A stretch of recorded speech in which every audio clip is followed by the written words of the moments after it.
England ক্রিকেটে লেগেছে পরিবর্তনের হাওয়া। লাল বলের ক্রিকেটে আগ্রাসী, বাজ বলের সফল দলটা সাদা বলের ক্রিকেটে ভুগছে অস্থিরতায়।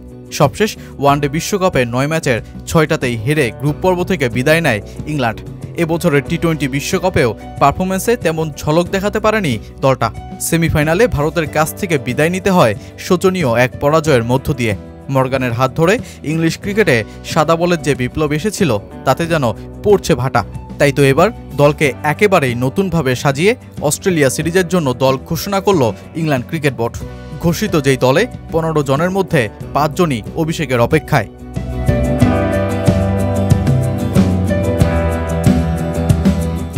পরিবর্তনের পালায় ইংলিশ সাদা বলের সিরিজ থেকে বাদ পড়েছেন অভিজ্ঞ জনি বেয়াস্টো, মঈন আলীর মতন ক্রিকেটার। বাদ পড়েছেন ক্রিস জর্ডান, রেহান আহমেদও। চোটের কারণে দলে জায়গা পাননি পেসার মার্কোট।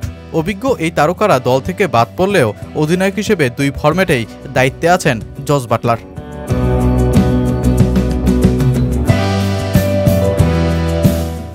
আচরণবিধি ভঙ্গের কারণে ৩ মাসের নিষেধাজ্ঞায় পড়েছিলেন ২৯ বছর বয়সী পেসার ব্রাইডন কার্স। অস্ট্রেলিয়ার বিপক্ষে টি-20 ও ওয়ানডে দলে তাকে ফিরিয়েছে ইসিবি।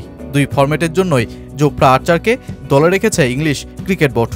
অজিদের বিপক্ষে দলটা টি-20 সিরিজের ঘোষিত ১৫ সদস্যের দলে ৫ জন ক্রিকেটারেরই এখনও হয়নি আন্তর্জাতিক অভিষেক। Batter Jordan Cox, Jack Bethell এবং ড্যান মোসলি অভিষেকের অপেক্ষায়। ২৩ বছর বয়সী জর্ডান কক্স মার্কুটে ব্যাটিংয়ের জন্যই পরিচিত।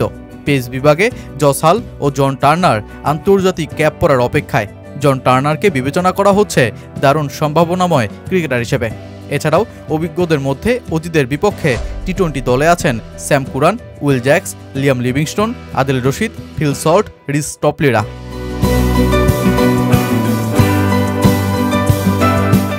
ওয়ানডে দলে কিছু ভিন্নতা রাখা হয়েছে। বাদ দেওয়া হয়েছে জরুটের মতন অভিজ্ঞ ক্রিকেটারকে। টি-20 দলে না থাকলেও ৫০ ওভারের ক্রিকেটে রাখা হয়েছে Harry Brook, Gus Atkinson, Ben Duckett, Jamie Smith ও ম্যাথু পর্সকে।